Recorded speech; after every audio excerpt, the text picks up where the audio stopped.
Good evening. A big welcome on behalf of our hosts, the printers Mysore, publishers of the Deccan Herald and Prajavani, and also the Columbia Alumni Association of India and the Columbia Graduate School of Journalism. My name is Phyllis Fang Savage. I'm an alumni, proud alumni of the journalism or J School class of '93, and I also head up the Bangalore chapter of the Alumni Association. I am joined here by Nikhil Kanakal, another J School alum, class of 2010, and also he's from the Deccan Herald. Well, what a great turnout, and it's really exciting to see so many faces here and to see that the interest in journalism is alive and thriving in Bangalore. And before we get started, I just wanted to say a few things about the J School. For those who aren't familiar with it, it was founded in 1912 and has always been at the forefront of training and educating journalists, offering master's and PhD degrees, and it's also the administrator of the prestigious Pulitzer Prizes. In the past 5 years, over 100 Indian students have graduated from the J School, and I know this year the largest contingent of international students is from India. So there's always been a very strong and great connection with India and the journalism school. The J School today continues to be a guiding force in the field, and today we're honored to have Dean Steve Coll together with Rohini Nilekani to lead us in a discussion thinking about how each one of us, journalists or citizens, can help the world and help today's world change and help the shape of the future of journalism, and especially here in the Indian context. And I'll leave it now introduced to Nikhil Kanakal. Thanks, Phyllis. As Phyllis said, on behalf of Columbia and the printers Mysore, we wish you all a warm welcome. So I'm just going to introduce Steve Coll and Rohini. Steve Coll, for those of you who don't know, is an American investigative journalist, editor, author of 7 books of nonfiction, and a 2-time winner of the Pulitzer Prize. Between 1985 and 2005, he was a reporter, foreign correspondent, senior editor at the Washington Post. There he covered Wall Street, served as the paper's South Asia correspondent, and was the Post's first international investigative correspondent based in London. Over the years, he won the Gerald R. Loeb Award for his business coverage, the Livingston Award for his work from India and Pakistan, and the Robert F. Kennedy Award for his coverage of the Civil War in Sierra Leone. He served as managing editor of the Post between 1998 and 2004. The following year, he joined the New Yorker magazine, where he continues to be a staff writer and writes on international politics, American politics and national security, intelligence controversies, and the media. Coll is the author of Ghost Wars, The Secret History of the CIA, Afghanistan, and Bin Laden, from the Soviet invasion to September 10, 2001, published in 2004, for which he received an award. He received an Overseas Press Club Award and a Pulitzer Prize. His most recent book is Private Empire, ExxonMobil and American Power, for which he won the Financial Times Goldman Sachs Award for the Best Business Book in 2012. Coll has served as the president of the New America Foundation, a public policy institute in Washington, D.C., between 2007 and 12. He graduated from Occidental College in Los Angeles in 1980 with a degree in English and history. I would presume that Rohini Nilekani doesn't need an introduction to a Bangalore audience, but in the fitness of things, I'll make it quick.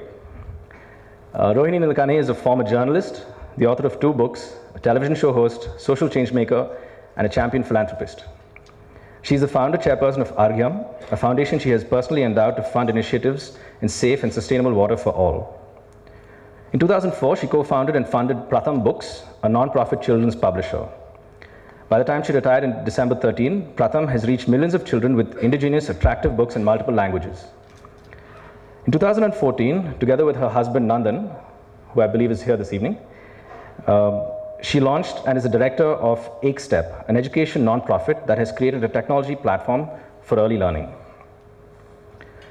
Previously, Rohini has spent several years as a journalist and has worked or written for many leading publications such as Bombay Magazine, India Today, Mint, and the Times of India. Her first novel, Stillborn, a medical thriller, was published by Penguin Books. In 2008, she anchored and hosted a rare dialogue between the top, a rare television show she anchored a television show called Uncommon Ground for NDTV, which created a rare dialogue between top leaders of the corporate and social sectors. A book based on the show was published by Penguin India in 2011. Under the pseudonym Noni, she has also authored several books for young children, including the popular Sringeri Srinivas series, published by Pratham Books. I think we'll let them take over. Over to you, Steve. Thank you so much, Nikhil. It's such an honor to be here, Dean Coll, and be in conversation with you. We have about 1 hour, is that correct, Phyllis? Yeah. So, yeah. I'd invite you to start with some comments, and then I'll ask just a few questions, because I know there are many people in the audience who would have better questions than I would, so please go ahead. I'm surprised about that, but thank you, Rohini, so much for doing this, and thank you, Nicole and Phyllis, for your introductions and for your hospitality. Thanks to all of you for coming out. I thought I would just talk a little bit by way of introduction about the subject we advertised, which is this idea of frontiers in journalism. And as I do that, let me just offer a little bit of quick background. Phyllis did some of the work for me, but I'm just so delighted to be back in India in this role. I lived here for several years. I really have become deeply engaged, and it's a big part of my life. My oldest son was born here, and the two things that move me the most these days are journalism and the challenges of emerging open societies and democracies. And troubled though they are, I think journalism has a vital role to play, both in my country and in emerging societies like India, in forging accountability and transparency in a public square that works. And that's why I think journalism education matters, and what has brought me into this role. The opportunity to kind of build a bridge with India, because as Phyllis said, students originating from India, coming to our graduate school and then returning to Indian media have suddenly, over the last 10 years, they've always been an important part of the school, but over the last 10 years, they've really become a vital part of the school. And they're some of our best students, they're some of our most motivated students, and they come as international students with some advantages. They often have excellent language skills, and they come from a society where journalism matters, and they're motivated to participate in the democratic and public purposes, public-spirited purposes of journalism in a way that not every international student has the background, has grown up in an environment that has gotten them excited about the possibilities of journalism. So that's the context that I wanted to talk about technology and journalism, because I think both in the United States, for those of you, I'm sure many of you are either living in the United States, I know I've met a few who are here on travel, but many of the rest of you come back and forth and are well aware of the disruptions that journalism has undergone in the United States over the last 10 years. And India has experienced its own version of the digital revolution, but its print and newspaper industry has remained much more stable than the American counterpart. And I guess my hypothesis for my little sort of 5 or 10 minutes before we get directly into the Q&A is a kind of an optimistic one, but with some cautions. I think we're moving into a sort of second phase of the digital disruption in journalism, and one where we're sort of returning to some of the democratic purposes of journalism and the possibilities of public reporting and investigative reporting, now enabled by technology rather than victimized by technology, which was sort of the narrative of the period from, say, 2006 to maybe 2012, 2013. You know, I lived through the digital disruption at the Washington Post as it unfolded in the late 90s and then accelerated through the period after 2000. And I think as the World Wide Web and social media opened up communication and connected audiences to publishers in new ways, in the first phase of the digital disruption, there was a little bit of euphoria about how a utopian thinking that this was going to change everything. And it was interesting if you went back and looked at the birth of radio or the birth of television, there was always an initial period of 5 or 10 years where theorists would say, this is going to change everything. Our democracy is now suddenly going to be transformed into a truly citizen-led environment because of technology. And in the United States, this was characterized also, I think, also a little bit of perhaps hubris from Silicon Valley. We've disrupted these sort of lazy incumbents on the East Coast, publishers and editors, you know, gatekeepers. Who needs them? Intermediaries. And I think for those of us who were in the gatekeeping business, we took some offense, but quietly, because we recognized that the world was changing very rapidly and some of these companies were in charge. But I do think for journalists, one of the effects of the first phase of the disruption was a need to completely recalibrate the relationship between reporting and audience.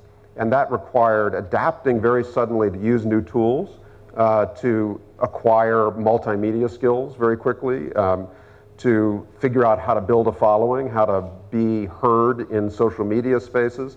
And at the journalism school, I think the first phase of adaptation was to teach these skills.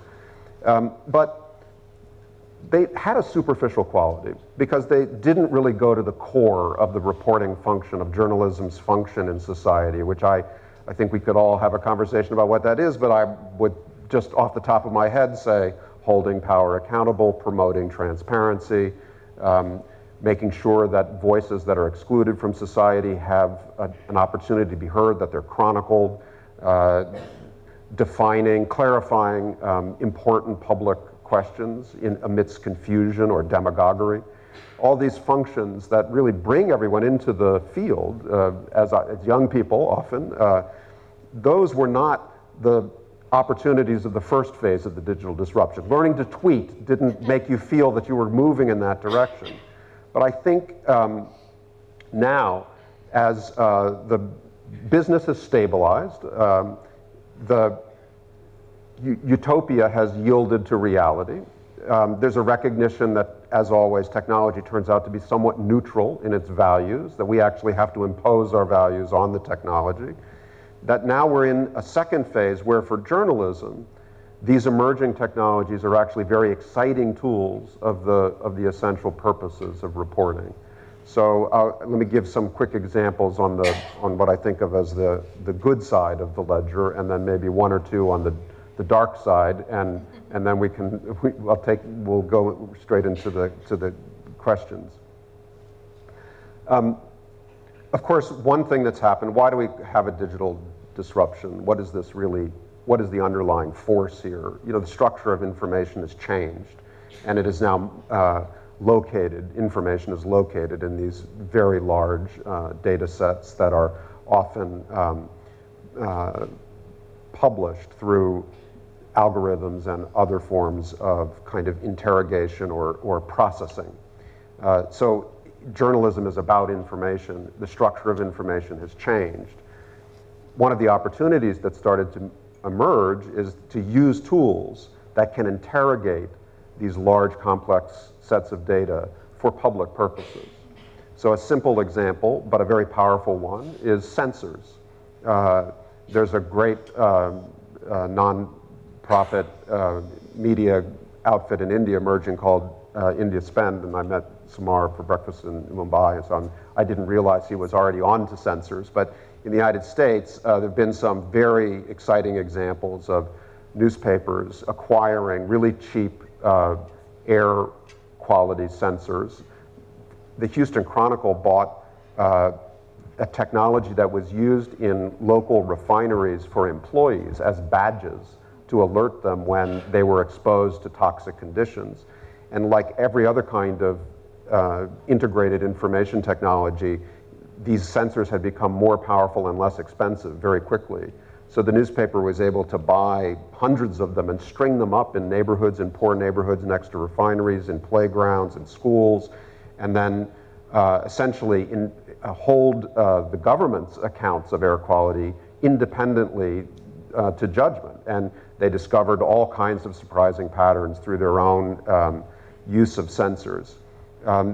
Then another newspaper, USA Today, developed a similar project around water quality, embedding sensors in a whole series of sites that had been documented as potentially hazardous to groundwater, hadn't really been investigated by the government, made all kinds of powerful revelations without having to spend great sums of money, sometimes in collaboration with universities. A third example that I loved particularly, it won the Pulitzer Prize for Public Service the first year I was on the board. The newspaper in Florida, the Fort Lauderdale paper. And I'm sure many of you visit Florida from time to time. If you're driving down 95, you may occasionally be passed by a car going 200 kilometers an hour, and you may think, that's rather dangerous. And then down the highway, you might actually see a tragic accident of some sort from these cars. And there were reporters at this paper, and they had an anecdotal sense that these were off-duty policemen who felt that they had impunity and could drive at any speed they wished. And they had one or two accidents that had been that had deaths, and they thought, and police had been involved, off-duty police. And they said, well, how can we prove this is really a problem? One incident does not make a pattern. And the highways, of course, have toll booths. And these days, everyone has electronic transponders to pay their tolls. And the police had a special code so that they wouldn't be charged, it turned out.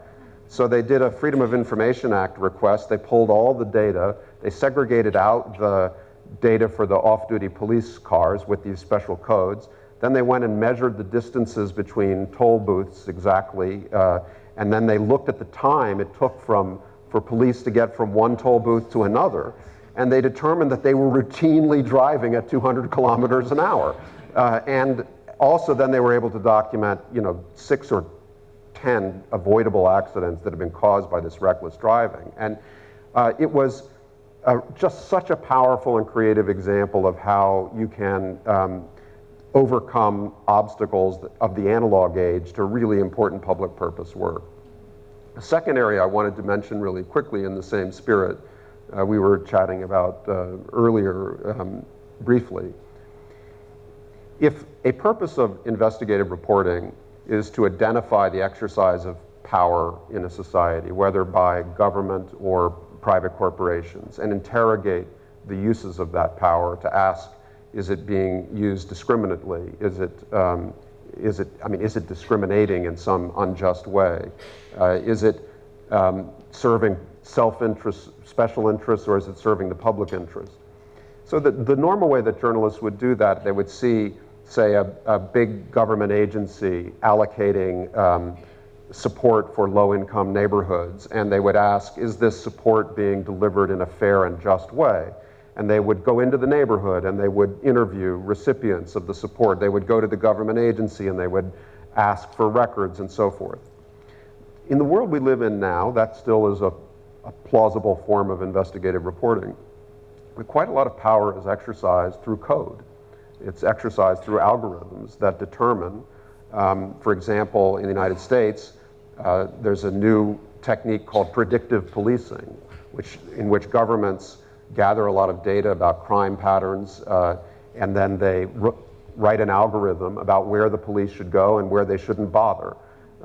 There are all kinds of social service agencies that are delivering and classifying and selecting eligible recipients of social services on the basis of algorithms that run on aggregated data. In the private sector, of course, algorithms are used to price, whether it's insurance or shoes, and they're dynamic, and sometimes they're discriminatory. And it may be that insurance companies are writing programs to make sure that they don't write insurance in some neighborhoods that they would write in others. And in the old days, as reporters thinking about a redlining problem, we'd go out and we would go into those neighborhoods and try to hand draw our way, reverse engineer in a very systematic but painstaking way. And I think as reporters, if we want to carry out our democratic purpose, we're going to have to break that code. And that means we're going to have to do some math in a way that we didn't in an earlier era. And it's a very interesting opportunity. There is now some what's called algorithmic accountability reporting emerging in certain newsrooms, public nonprofits and others. There's some great practitioners of it. Julia Angwin is one. And they've broken some amazing stories, sometimes working in collaboration with mathematicians, because many of us went into journalism precisely because of our math skills, not but the kind of interdisciplinary team approach to these projects is a very viable one. And on the narrative storytelling side, you see technologies emerging like virtual reality. They're going to change the possibilities for storytelling. But I'll skip forward to finish with as a good journalist should, with the dark side of the story. I think as we shed our utopian kind of illusions about the digital age and recognize that technology is always neutral and we have to impose our values on it, I think we see examples of real challenges to professional journalism practice, not just to the quality of democratic discourse more broadly, that's a subject too, but just to journalism. One of the aspirations of the first wave of the digital disruption was crowdsourcing. And it's a genuine technique that has real promise and creates value. But there was a great deal of enthusiasm about the wisdom of crowds and the opportunity of the amateur. And of course, we've learned that crowds do possess insight, they possess a kind of wisdom, they also can function as mobs. And in Reddit's example and others that have come about, the premature resort to naming suspects or misidentifying photographs has created really shocking examples of the limits of resorting to amateur polling as a method of reporting on sensitive subjects. I think we're about to confront another example very similar to that. Facial recognition technology is going to emerge as a tool for journalists. The technology is getting so strong now that if you wanted to, as a reporter, you could photograph a stadium crowd or a public rally and you could identify who attended. And suppose you had an angle that you wanted to pursue. Well, what are the ethics of that technique? These are frameworks that are related to ethical questions that professional journalists have wrestled with in the past, but they're also distinct, they're new. And there's really not a common conversation, outside of journalism schools at least, in the profession. There's a real loss of the center. Like, what should we be concerned about? And there are other examples that we'll get to. But I do think the last thing I'll say is what's exciting at a place like Columbia Journalism School is that training journalists for this era, as opposed to the tweeting version of the digital disruption, is actually really well suited to a university because it requires deep data science, interdisciplinary education. We have a dual degree program with the computer science school, but we also do a lot of team teaching in the classroom. Coders, there's no way to turn a journalist into a first-class coder, but a journalist who is literate in what an algorithm is, how it works, what network platforms are, is going to be a collaborator with a first-class coder around public questions. And in these teams, the coders know what's possible. The journalists know what's a story and how to get at it. And that kind of interdisciplinary approach, I think, is going to prove itself if journalism can get itself organized around that. It's going to provide a renewal of the role of the professional, the expert, that I think will be very exciting. At least that's my optimism. So, thank you. Thank you so much for that. So much has changed so fast. The future really ain't what it used to be in journalism, as Yogi Berra said. It's true that you need a completely different kind of professionals coming into journalism now with very different technical skills, as you pointed out. And still there is this the difference between citizen journalism and professional journalists. I think it's very important for us to be able to draw out that distinction. You have in some way that a citizen journalist may just speak out what he or she feels about, but will not take the next 3 steps and will not have possibly, I think one of the fine things that we have in journalism, that you have an editor to guide you if something needs to be brought out. Could you address this question of the difference between citizen journalists and professional journalists in 2015 and beyond? Yeah, it's a great question, and I think I don't want to be too harsh in talking about the euphoria around citizen journalism, because I think first let's acknowledge that it creates real value in some circumstances. I mean, for example, the use of digital cell phone cameras to record police conduct on the spot. That is a form of citizen journalism that is verifiable. Even in closed environments like the horrors in some of Syria's cities these days, if it weren't for citizen journalists or activist journalists recording and posting verifiable videos, and if it weren't for others working to make sure those videos are verifiable, we would be blind to a lot of significant events. So this change, this democratization of access to media tools, it's a positive thing overall. But it's not a substitute for professional journalism. That's the way I would characterize the distinction. Professional journalism, arose over 100 years across many technological changes, because in order to credibly verify or discover complex information that the public needs to know about, whether it's a crime that's being covered up, or a president of the United States who's abusing his powers, or a surveillance state that has crossed over what the law requires and has done so in complete secrecy. It requires skill and care to bring that information to the public. And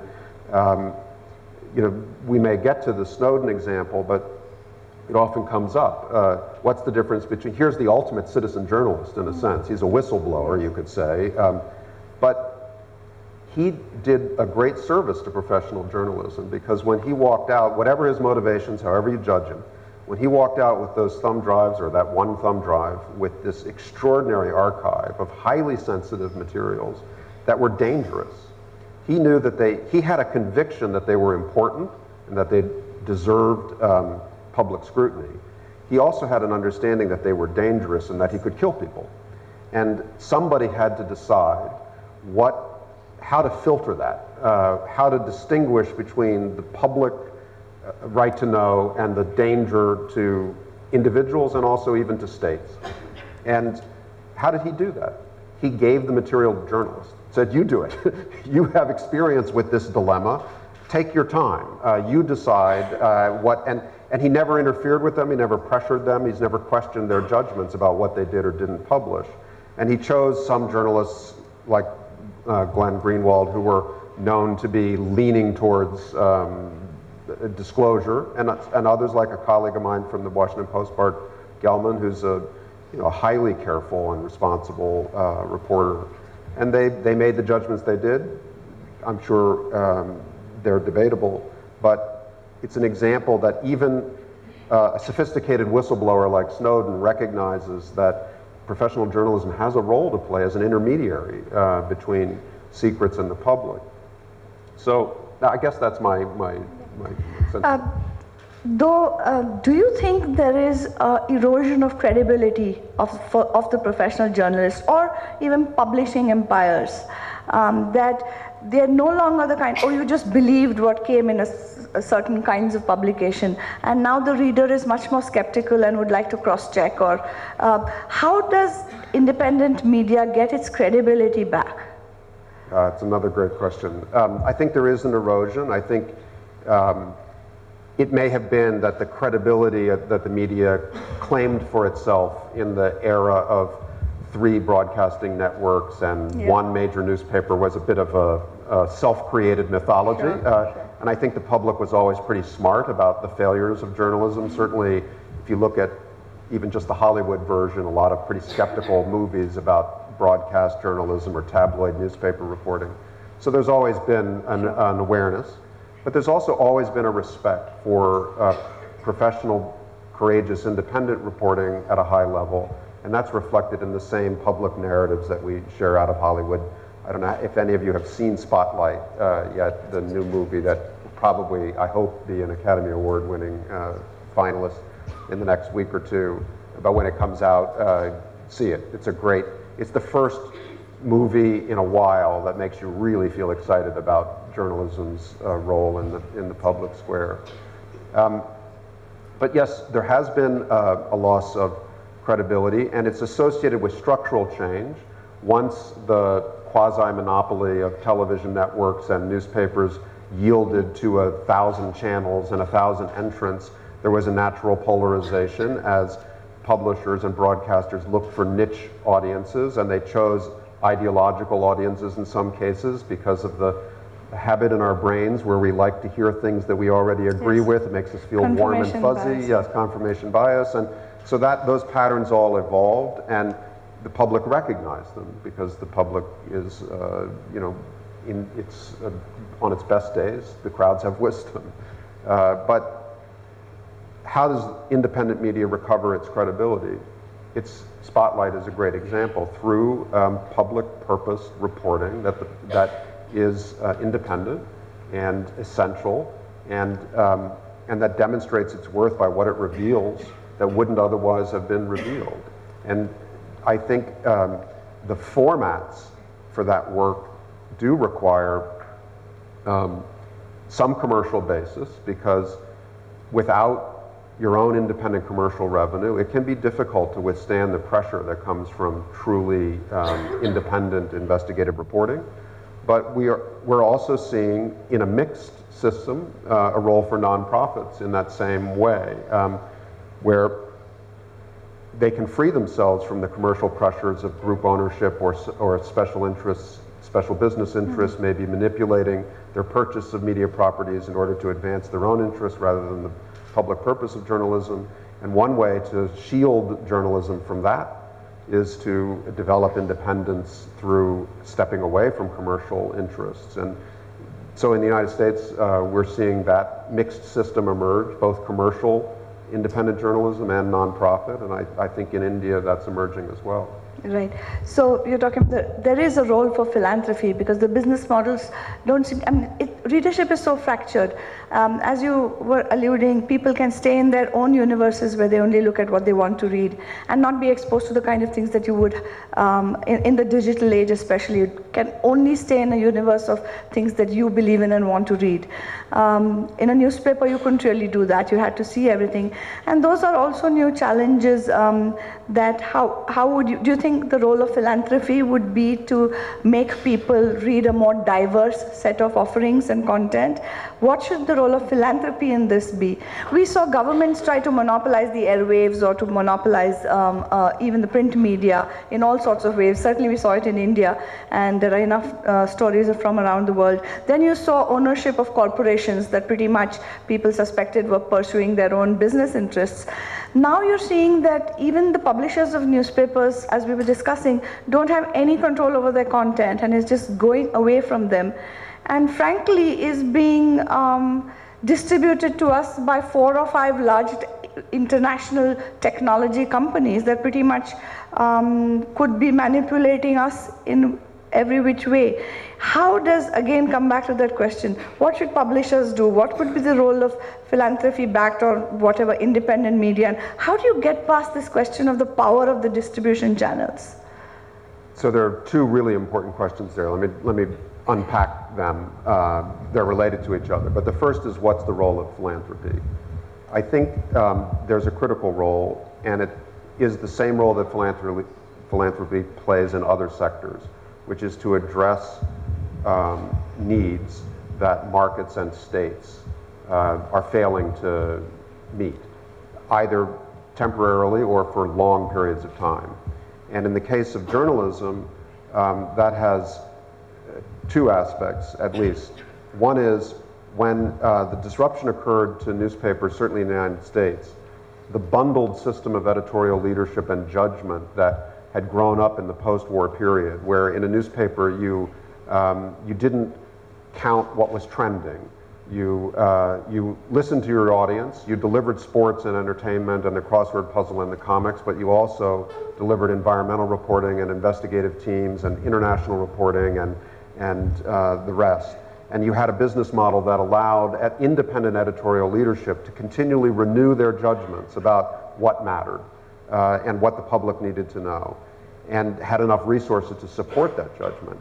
Well, market failure in some economic sense has now occurred around that, and so philanthropy is required to fill the loss of the unbundled journalism that has been disenfranchised by this change. And that's investigative reporting, it's environmental reporting, sometimes it's education reporting, but you know the list. So that's the first requirement. I do think, you know, as a journalism educator now for a few years, I've learned as well that, we were talking about this at the Deccan Herald today, you know, when I grew up, newspapers trained young journalists because they knew that they would stay for 30 years. So you could invest 2 years. In effect, we ran a college of journalism at the Washington Post. We'd bring in summer intern classes. We'd give young journalists a 1 or 2 year contract. We'd test them out. We'd train them. We'd teach them. And then at the end of that period, we'd select, you know, a third or half of them and give them full careers. And the reason that made business sense was because the business was so stable, and the role of a journalist in that newsroom was so appealing that people would stay for 30 years. So your 2 year investment paid off many times down the road. Now that training's gone in most newsrooms. And so we've got to, in all of this chaos, we've got to insist on common standards and common ethical approaches and frameworks. And so that's part of why I went to the J School, you know, as a leader in this space worldwide. It's an opportunity to replace some of the losses that these vanished training programs have created. So then the second question you asked, after what is the role of philanthropy, is where are publishers now in relation to these, let's name them. Go ahead, Google, Facebook, and the big social media aggregators. And this has really been a big year in a problem that's been accumulating over a decade. At least in the US this year, really reached a turning point. And if you travel to the US and you toured every newsroom and you talk to every top executive or every leading editor, I think they would all bring this up as problem number one. And essentially, it involves the fact that because of the reach of social media, especially Facebook and Google, digital publishers that require digital audiences for their business to be successful, face a dilemma, which is they may not be able to reach the audience they require unless they surrender their distribution to these companies. Whereas publishers in journalism across many, many technologies and decades have tried to hold on to their own audiences, their own distribution. That's part of how they've had the independence to challenge power, is that they've owned their own system and their own audience. And so a place like the New York Times, which is a healthy example because they're really making a lot of progress in the digital age, their strategy is to develop a kind of proprietary site, a membership almost. And they want to own their own audience. Partly for business reasons, but also to build a community and to be able to create a sense of common approaches to journalism and reading. So they can ignore Facebook and their numbers will shrink, or they can cooperate with Facebook and they'll lose control of their own distribution, at least partially. Two quick points. What's happening now is that most publishers faced with that dilemma are saying, I'm just going to try to do it both ways for a while and see what works. But that might be the beginning of the end of the proprietary ownership of your own distribution. Yes, and I see that there could be several risks to that, is it not? I mean, if Facebook has 1 billion users and Google has, I don't know how many, 1 billion people going through it, and they sort of become gatekeepers to this whole space, the kind of power that they wield today. I know you've written about Exxon and you've written about the oil companies. I wanted you to draw out a scenario of, you know, the kind of power that oil companies had changed policies of nations. They connived with states and created all sorts of not so nice things.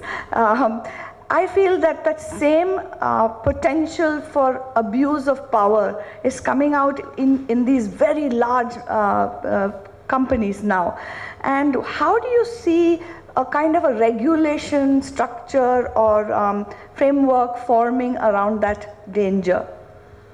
So another great question, again with two parts. I do think the search and social media companies have power analogous to the big oil companies in the sense that the nature of their business and the scale of their business inevitably, structurally encroaches upon sovereignty. It encroaches Yes. upon society in a way that not other, but you could make a case for some other businesses.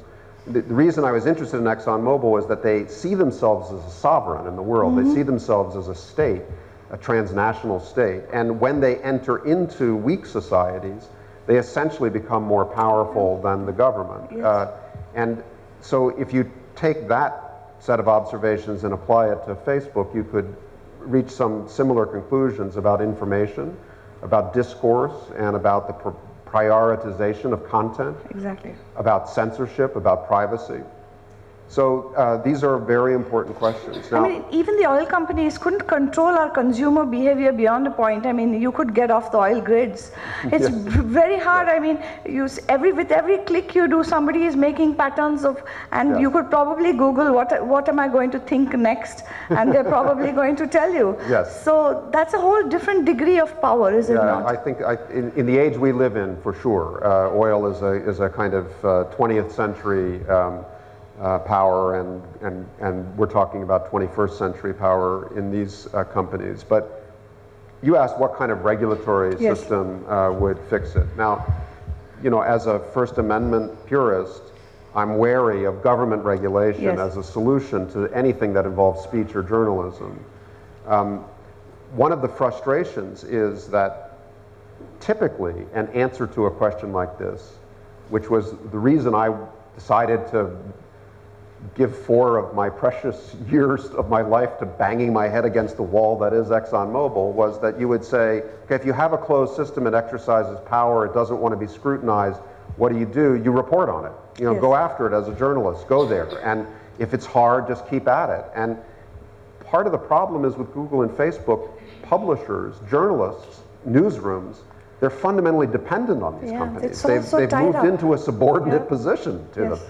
And so I wonder if we really have the guts to ask these kinds of questions forthrightly or follow the breadcrumbs all the way to the end of the road. Will it be your next book? Because you'll have to sell it on Amazon, and but which might be difficult. But somebody has to look inside these opaque structures and tell us what it means for the future, both of nations, societies, and of course media itself, as Yes. we're talking about. Yes, I agree. And I think a place to start, even apart from book authorship, is with these skills and with this orientation. Yes, yes. And newsroom leadership and education and others coming together and saying, okay, this is the kind of work that matters now. This is the equivalent of the McClure's Standard Oil investigation at the beginning of the 20th century. We've got to prepare ourselves to do this. And it does require structure because, as I've learned in reporting on ExxonMobil, I mean, they do not sit on their hands, and they have resources, and so you need to have an iron stomach when you go after some of this work. You have to do it fairly, you have to do it rigorously, you have to be able to withstand scrutiny. One of the things that I learned about reporting on ExxonMobil, I was interviewing some scientists who had gotten on the wrong side of an argument with ExxonMobil about whether or not they were continuing to pollute Alaska's seas after the Valdez spill.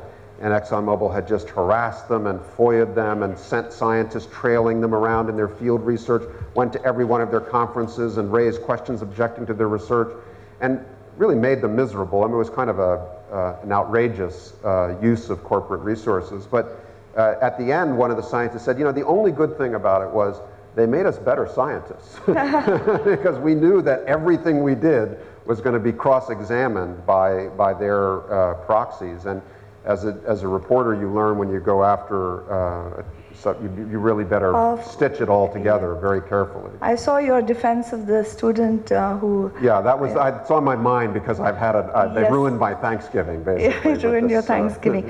Of course, I could go on and on, but I'll just ask one question and then open it up. You know, people, thank heavens, idealistic young people are still coming into journalism, but it's getting more and more dangerous. It's been, whether it's in Turkey or in Egypt or even in India, journalists are actually getting killed, and not because there's a war going on. They're getting killed because they're trying to speak truth to power. Again, when you had a big publisher backing you, there was some, I mean, even politicians would fear powerful newspapers before. I think politicians have said, you know, we don't care about you anymore. We'll create our own followers on social media. So how do you protect journalists? How do you make journalism safer in today's world?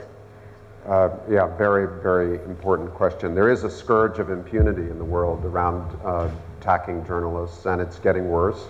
And it's, as you point out, it's in a real diverse array of settings. It's not by any means only in conflict zones. And I think you point to the reasons well, and I think the only way to fight back systematic attacks on civil society, human rights activists, journalists, is to mobilize.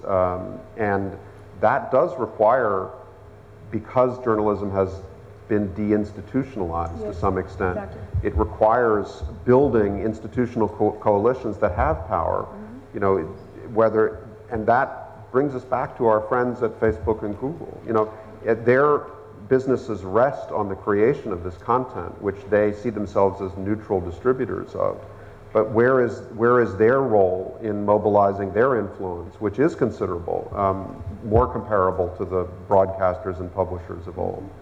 But it's going to also require new strategies because of the other side of the equation that you also rightly describe, which is that politicians, terrorist groups, celebrities, governments, they all feel they can tell their own stories now. And so the balance of power that we all used to enjoy as foreign correspondents.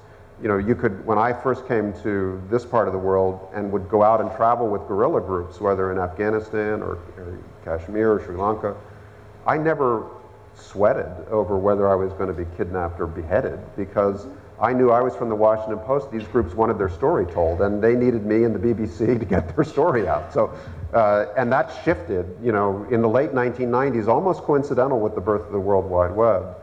And it's a whole new world now. Journalists might become dispensable. I believe computers are writing stories now.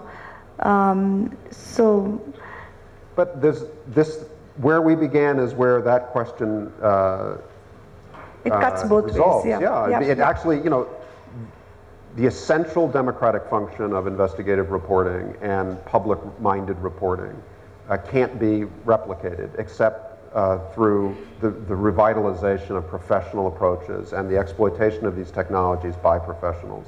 And so if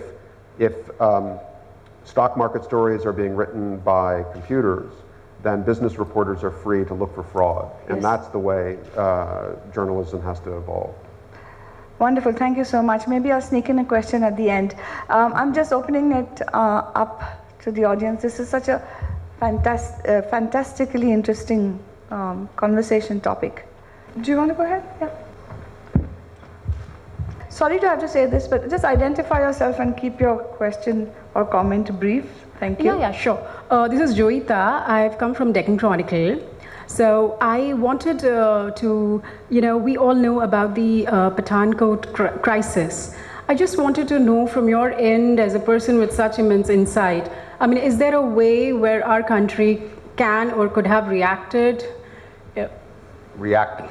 Yeah, to the situation, India, you know, the threat. the threat, yes. Yeah. So, is there a way where we can now or could have reacted to that situation that's, you know, upfront on us right now? Well, I mean, just speaking more broadly, I mean, I wasn't around for the particular attack, but you know, obviously the evolution of militant Islamic groups and networks, you know, continues to get ahead of government's ability to track and react. The self-radicalizing individuals and groups that are divorced, physically divorced from leaders and instructions, they're not always the most capable, but they're one threat that's very difficult to detect and takes you back into this conversation about social media. Then there's the sort of semi-organized groups that may have been attached to a state or may have been funded partially by a state, but they're acting autonomously. And then there are these fully organized groups that are either state-sponsored or quasi-state sponsored. You know, 15 hard years in America of counterterrorism operations, you know, taught a lot of hard lessons. We'll come back and we'll have a whole nother hour and a half about that some other time. But I think where I've come to understand, you know, the problem with counterterrorism is you're like playing a football game and you're the goalie. And on the defensive side, they're just, balls are coming at you all the time and you're going to miss them once in a while. The question in that structure on defense is, where is the other side most vulnerable? You know, there's a kind of hubristic instinct that it's to attack them and decapitate them. The United States has learned the hard lessons about the limits of that kind of offense. But there is an answer to the question of where they're most vulnerable, and it's clear if you look at the history of counterterrorism policing over the last 15 years globally. If you're on their side, you're most vulnerable when you cross a border. You're most vulnerable when you encounter a transport system and you register your name. And the basics involves making that vulnerability as high as it possibly can be, because that is a nonviolent, rule of law way to build the highest possible appropriate fences without violence or censorship. There's a lot more to it than that. But I think information sharing about cross-border travel is the most cost-effective frontier for effective counterterrorism policing that links targeted countries together and challenges them to figure out how to overcome their own national prerogatives and laws to get the best systems in place, because the other side knows that that's where they're most vulnerable every time they step to an immigration counter or try to move across a border. Yeah. Can I go ahead? Yeah, my name is Shekhar. I've read with great interest your book on ExxonMobil. The question to you is, do you think you could write a similar book on a Chinese company, Japanese company, Korean company, or an Indian company, and their interplay with the government, policies, etc.? Could one do that? Could I do it, or could one do it? Could you do it? Question number one. Could somebody else do it? Question number two. Yeah, I think it can be done. We were talking about this earlier with a J School colleague, alum from the J School. What that project taught me is basically, it forced me to relearn what my experience had been with investigating closed corporations. There's a methodology to breaking down a closed subject that a journalist who does that work over a long period of time, you learn the hard way what works, what doesn't, that there's no silver bullet, that you need to use all methods simultaneously. And you learn also where the doors open and how to operate by contacting sources and using records so that you maximize the chances that the right doors will open. You have to be opportunistic. You have to recognize you're never going to get 100% of your subject covered because they're so closed and they're so disciplined, but that there are doors that a skilled journalist with experience can can get to and can go through. I think the difference between Indian and Chinese targets as opposed to ExxonMobil, from my perspective, and I encountered this working on the bin Laden family, which was mostly in a closed society, is the problem is, what's the role of public records in your strategy? Because part of the answer to investigating a closed corporation is you have to be able to use public records to open doors. And in the US, a US headquartered corporation is required to open some doors for you through their disclosures. The bin Laden family, for example, lived in a society where they really didn't have to record anything about themselves or their businesses in a publicly accessible way. Because they were global, they ended up registering in Companies House in London, they ended up in the United States, they ended up in US courts. There were places where you could discover them. So if you're working on a subject that's headquartered in China or in India, you're going to have to reset the whole strategy around where Freedom of Information Act laws, where corporate disclosures, where intersections with global disclosure systems create opportunities for you. And there are always answers to those questions, but they're tailored to the headquarters and the kind of particular closed system, the national system that it's located in. I mean, the New York Times and Bloomberg have done amazing reporting about the offshore assets of the children and relatives of senior Communist Party leaders in China.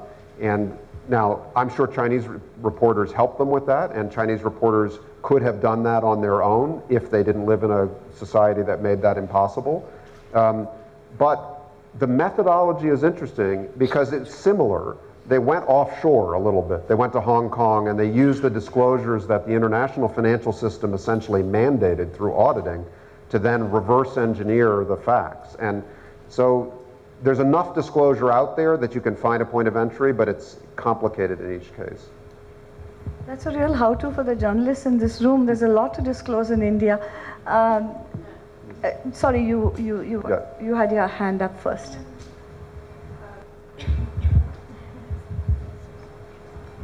Thank you.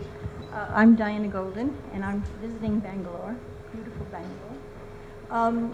If you would forgive me from going from the sublime to the ridiculous, do you care to comment about how the press in the United States has dealt with Donald Trump?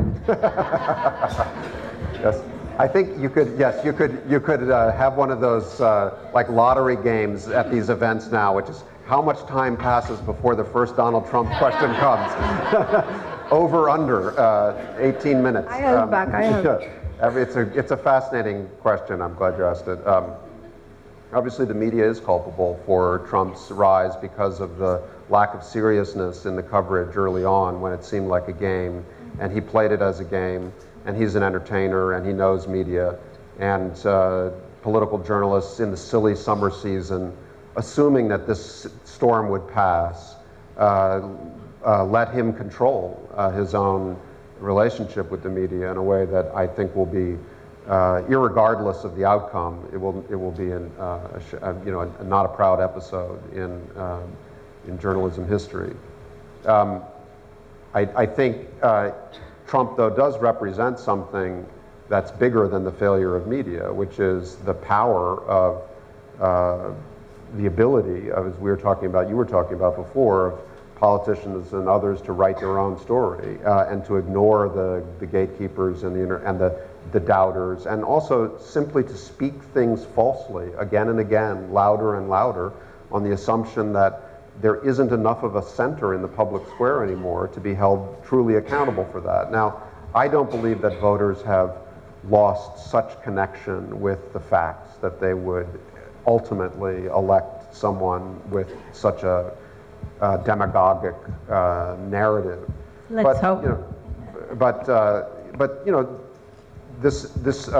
If Trump's momentum were to carry him to the nomination, he's an operator. I mean, he doesn't believe, frankly, quite a lot of what he says. And I'll tell you one quick story that I found amusing. Maybe, I don't know if it'll translate, but in the Wall Street Journal's editorial page is quite conservative, and even it was before Murdoch, it is now. But it's a very autonomous, it's sort of the voice of conservative thinking in the United States, and it has a role to play. And they've been very hard on Trump. They editorialize against him all the time because he doesn't actually have conservative positions on a lot of issues that they care about. He's against free trade, he's for single-payer medical health care. So they've been running him down. And of course he tweets all day long, there are a bunch of idiots at the Wall Street Journal, what a bunch of morons, who reads that rag? It really used to be a good newspaper. And, but the editorial board has this system of inviting candidates to come in for a conversation with the board to clarify their positions. And they invited him, and they didn't think he'd come because he was tweeting about what a bunch of morons they were. And he said, no, I'll come. And he comes in on Monday, and the leader of the editorial board is standing in the hallway, and Trump comes in and greets him big, Barry, oh, I really respect your work, great to be with you, great to see you. And they come up and they sit down, and there's, the 10 writers, editorial writers are around the table, and Trump's just, I've really always loved your work, and so on. And they say, well, Mr. Trump, we're really glad you came. We weren't sure you would. Normally we offer the candidate, you want to make some opening remarks, and then we'll ask our questions. And he goes, yeah, I have some opening remarks. You're killing me! You're killing me! and the implication was, it's just a game to him, He wants to be loved. He doesn't understand why other people don't kind of get where he's coming from, and it's odd that this momentum has carried him so far. I mean, we have seen, in Italy, I think it was, this comedian kind of came almost all the way into power, and in Israel there's been unconventional candidates. There's the possibility, though, that he's more Berlusconi than anything else, and I think far from disappearing, there's a little bit of a narrative now that maybe actually he's got room to grow as a candidate, that his constituency will expand. So it will be an interesting 3 months. Raghu?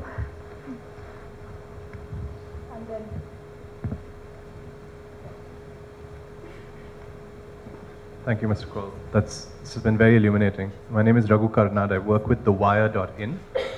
And I was thinking about another industry with which journalism is somewhat codependent and also has its own esoteric functioning and lacked accountability or any checks for many years, and that's finance.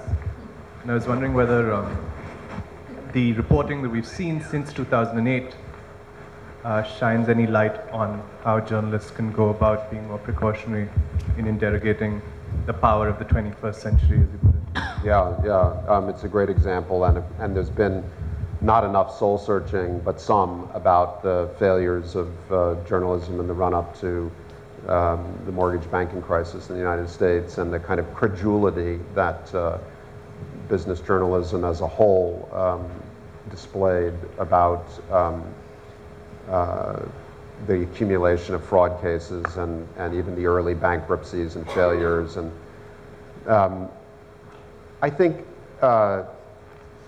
this is an area where I have more confidence that with strong editorial leadership and with strong journalists, that the structural problems can be overcome. And the reason is because the markets and investors need independent information, and they don't want to be taken by fraud either. So there's a role for independent investigation and for the persistent asking of hard questions. I mean, an example in the US was Enron, where Bethany McLean, this fortune reporter, who was really quite expert, and she was working at a largely business-friendly magazine, but a magazine that had true independence and expertise, and a magazine that didn't want to be taken by a systematic fraud of some sort. And she was the one that broke into the kind of accounting black boxes and the round-trip trades and round-trip accounting, and started asking some uncomfortable questions. And when you do that, you can expect a visit from very well-resourced lawyers and corporate executives,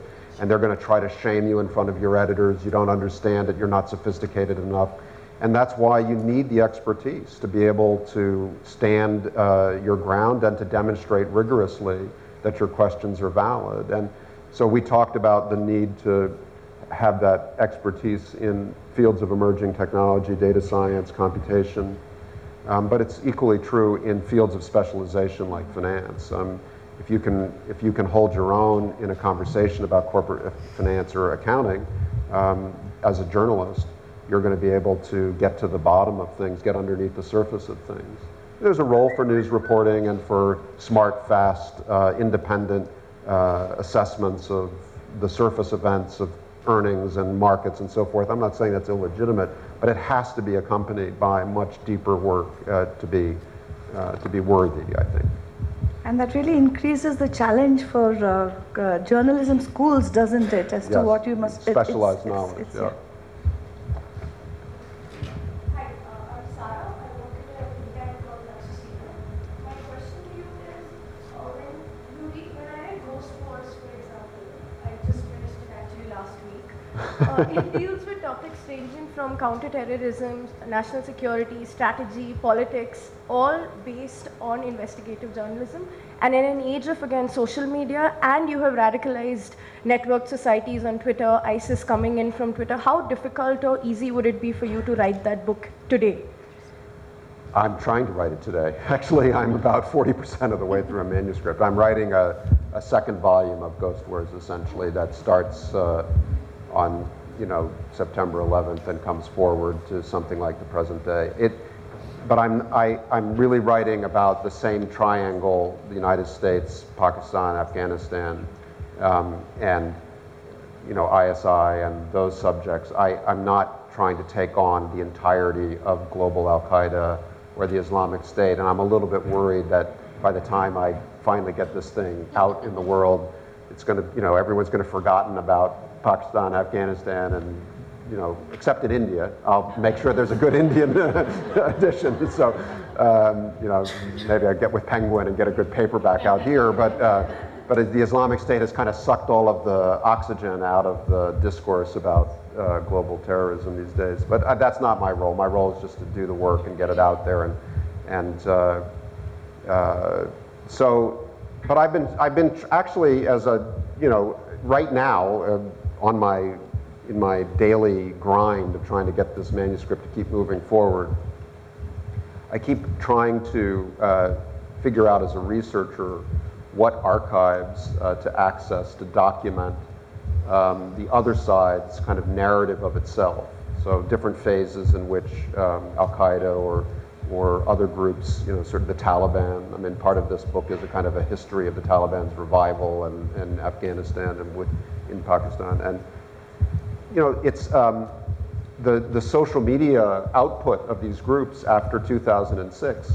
It got so overwhelming that it's very difficult even for scholars to collect it. Never mind for someone who's trying to write a coherent narrative. Yes, my books are very large, but they can't be this large to kind of go through it and find what's essential, whose voice matters, and why does it matter? Because it's a much more kind of diverse landscape of speech. When I was doing the first volume, I would try to write, as a narrative historian would, sort of each side's perspective and kind of bounce around and change the angle of the lens and keep that moving as a narrative technique. And when I would go to the Al-Qaeda side, you had satellite television interviews. That was pretty much the way bin Laden spoke and how he made himself heard. But when you bounce around now, when you land on, Al-Qaeda's side of the story, they've got 175 videos they put out in the last 6 months, and what of those matters, and what are you trying to actually document? So the Islamic State is that on steroids because their social media output is almost impossible to catalog. Anyway, that's my problem. Go ahead. And then, Hi, this is Hari. I'm not a journalist, so this might either be very irrelevant or stupid, but you talked about new frontiers in journalism, and as you know, data scientists are very expensive. I'm a data scientist myself, so we are very expensive, and also computer engineers in general are very expensive. And usually, it's only the large, at least in the Indian context, it's probably only the large publishing houses which might be able to support a data science team. So, and these are newspapers which cater to the elite, and mostly English-speaking people who are reading it in India. What are the new frontiers in terms of democratizing news and knowledge for, say, vernacular newspapers who probably don't have the large budgets that these large publishing houses have?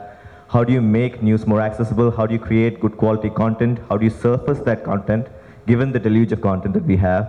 So what are the new frontiers on that side of news? I mean, there's an Indian version of that question. It's a great question. There's a version of it in India that the independent media trust, I hope, will start to work on. And there's also a version of it that we're wrestling with at Columbia, because computer scientists not only are expensive, but they've got a lot of opportunities in even for their intellectual curiosity, never mind their kind of careers. But what's exciting is that when we walk across the campus to the engineering school and speak to the computer science department about our ambition in this area, we see a lot of hands go up saying, oh, I'd love to work on that, as part of my sort of one day a week engagements outside of the core. And because this is an interdisciplinary function, there is a structure of shared resources and traveling resources and collaborative resources that can work. You can call computer scientists into voluntary activity and collaborative activity, just as the public interest media movement has done. And I think you have to figure out what's the right structure, what's the right institutional way to make that work, and to make it valuable and rewarding for those who participate. But I think, in essence, the answer is, in commercial companies, they're just going to have to pay for this talent and figure out how to make efficient use of it. And the New York Times is doing that. They've got an R&D lab. I mean, newspapers didn't have R&D labs before. Now they must. But that's about their interest, making things, making their digital engagements work. On the public interest side, it's about the same thing that it would be if you were calling engineers to help solve water quality or nutrition issues. There has to be a little bit of motivation in the picture too. And then you build the right kinds of nonprofit structures, take advantage of institutions that already exist for such callings, like universities, and you can find your way forward, I think. We don't have much time, and there are too many people who want to ask. So what I'm going to suggest is, I'll allow 3 people to ask a question, and he can just make some closing comments, but please keep it very brief. Go ahead. 10 years ago, all of us know the role played by the US media with regard to the Iraq invasion. Just before the Iraq invasion, the media did not question the government at that point. Now, 10 years down the line, if the same situation had occurred today with the rising technology and etc., do you think there would have been a different media? Okay, very interesting question. Let me stew on that while I take a couple other questions. Go ahead, quick. There is a nascent trend in writing and reporting on urban issues, gardens, cities, Atlantic cities, city land, etc. What kind of challenges do you anticipate specifically writing about urban issues? Because we are moving into an increasingly urban world as well. Okay, good. Is there any one last? One more. Yeah. Okay, I'm sorry, that young man had. Private journalists have a role in questioning power. My question is, can public journalists, the voice of the public, can they have a role in balancing out private journalists? Okay, let's start there, absolutely. And that's one of the good sides of the democratization of information and access to journalism. And it's already happened.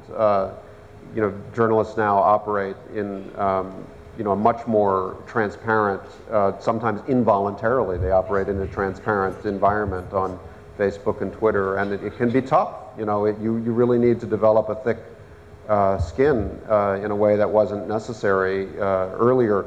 When I started out, if you wrote a story that really angered the public or angered some powerful portion of the public, you might come into the office and go into your mail cubby and find a bunch of letters there, and you'd be like, oh, well, let me set these aside. I don't want to read the haters right now. Well, that's no longer possible. Not only are you going to have to deal with a lot of commentary about your work, but you're going to be questioned. And the questions that individuals raise, I mean, take, for example, this American news anchor, Brian Williams, who started to exaggerate his experiences in the field and then ended up losing his job over what he had said.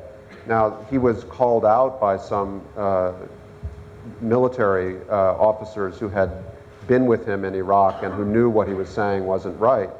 And they were literally, they were sitting around a bar in Tennessee after they'd gotten out of the military watching him talk on television, and they said, "That's wrong. I was there. That's wrong." Now, 15 years ago, they and their buddies would have walked home saying, "That guy's an idiot." Nothing further would have happened. But instead, they went on social media and they started a wave that eventually he could not run away from. So it's powerful, and it's a good thing. It's good for journalism, even though it's uncomfortable. I think the answer to your two questions are linked, because I'm not a specialist in urban affairs, but I am around folks who really concentrate on that. And both in journalism and in the academy, the same thing that we've been talking about is becoming quite powerful, which is for a lot of purposes, including journalistic opportunities, big sets of aggregated data are being collected about our evolving cities and about governance issues, service delivery, but also patterns of conduct and engineering solutions to very complex ecosystem problems in cities. And so in New York's case, New York University, not Columbia, acquired the complete data set that New York City has in digitized form about everything from the correlation between teacher performance and salary to policing patterns, stop and frisk patterns, and they have it all. Now, scholars will dig into that, and 15 years from now, they'll come up with something that will change public policy. But for journalists to have access to that kind of data is a huge gift. And if I were in that space, I would be thinking about, because what you can do, of course, as a data-oriented journalist these days, once you have the skills to work with that stuff, is you have the freedom to go back and forth between the data and the world. And that's what makes journalism so exciting. You go out on the street and you sort of test the pattern you think you see in the data, and you see something altogether different. You come back to the data, and that's how in investigative reporting, when I was a pup and was first learning how to use court records and litigation records and land records, that was the whole methodology. Basically, my mentor said it's ping pong. Records, people, back and forth, and eventually the whole thing comes together. There's really no other discipline that allows you to do that with such alacrity, and it's a real joy to do the work. I hope that the answer would be yes. I think the pattern that's been demonstrated that didn't exist then, that is part of the big data picture, is represented by WikiLeaks and Snowden. The same concentration of information that we've been talking about in other contexts is also an opportunity for whistleblowers, let's call them, give them some, we won't call them leakers, which is what my government tends to call them, or criminals. But because Daniel Ellsberg, when he brought the Pentagon Papers out, he had to do a lot of photocopying. He practically required a truck to get what he needed out to the New York Times. And if Snowden had tried to bring out the information about illegal surveillance that he thought he possessed in the analog era, he couldn't have done it, except by a few select documents and by saying, "Trust me, this is what I can see." But he brought out a thumb drive, and so did Bradley Manning and others who supported the WikiLeaks disclosures of State Department cables and other documents. So I would imagine that somebody there was such intense dissent and knowledge inside the government during the run-up to the Iraq War that was basically unable to get out except through a few channels. There were some journalists that got it right, and they had sources, and those sources had information. I think it might, the stakes were so high that in the age we're in now, it might well have been that someone would have said, this is worth it. I'm going to lift this information up, put it on a thumb drive, and carry it out, and try to create a different context for the public debate by adding some new knowledge to what's inside the system. Of course, you know, on the WMD, some of this was so spun up in lies in the intelligence system that people really believed it was true. They just didn't know until they got there that it was that it all was based on fabrications. Wonderful. There's hopes that the next war will be prevented with good journalism. Yes. So I'll just close by asking you, I mean, your record is so impressive. What keeps you going? What inspires you? What motivates you? Maybe we can take some of that from you by shaking your hand after this or something. No, I love reporting. You know, it's the thing about journalism that is you don't really, you either have it or you acquire it, or you shouldn't be in journalism. And every year somebody comes to the journalism school, and after 3 weeks they go into the dean of students and they say, I really just shouldn't be here. I don't like talking to strangers. And the dean of students says, well, you know, either you should get over that or you're probably right. And I just love it. I love the freedom. I love the privilege. I try not to abuse the privilege. I love the discovery. I just, you know, being an editor and being an administrator, you don't often come into work euphoric, saying, wow, they pay me to do this, what a great job. But as a reporter, as a foreign correspondent, I find myself often saying, what? I get to do this, I get paid for this, it's crazy. And the journey of discovery in investigative reporting in particular, because the work is so hard, and you feel motivated, you know, you try to choose subjects that you think are worthwhile, even if you only get halfway down the road. But the breakthroughs come, you know, they do come, and they're just, you've worked so hard to get there that when they arrive, you kind of you do your little dance and jig, even if you're, I mean, a lot of my work, I'll stop with this, but a lot of my work is in courthouses because I love using litigation records to break into kind of black boxes, and I've learned how to do that. And I come from a family of lawyers, so I'm oriented to litigation, how it works, and where the windows are.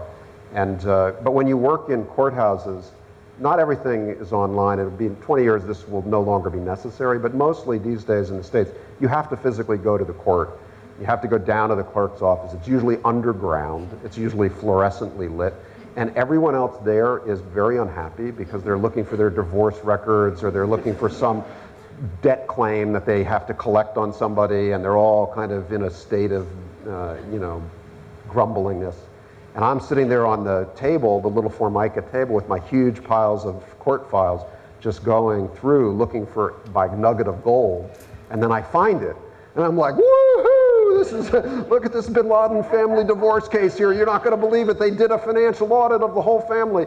And here it is. And everyone's turning around, looking at you, and it's like, I'm sorry, pay no attention to this, but it's my work. I'm enjoying it. So it's really, in the end, it's a privilege to, I try to remind myself it's a privilege, actually, reporting and journalism, and that's part of the way you force yourself to take it seriously and to try to be fair and careful about it, because it's not every society that has the space to allow you to do this sort of work.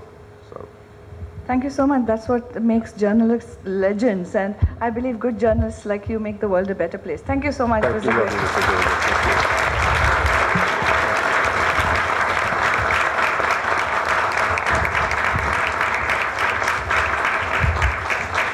Thank you for a wonderful discussion. I just quickly like, on behalf of everyone here who's enjoyed the evening, as well as Columbia University and the Printers Mysore, I'd like to ask Mr. Tilak Kumar, Joint Managing Director, to just give Steve Coll a token of our appreciation.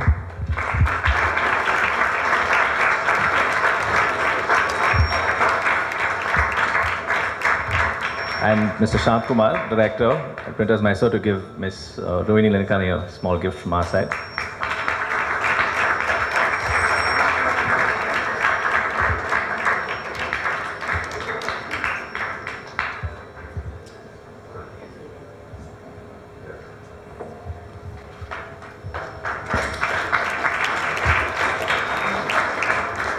Thank you, everyone. Have a good evening.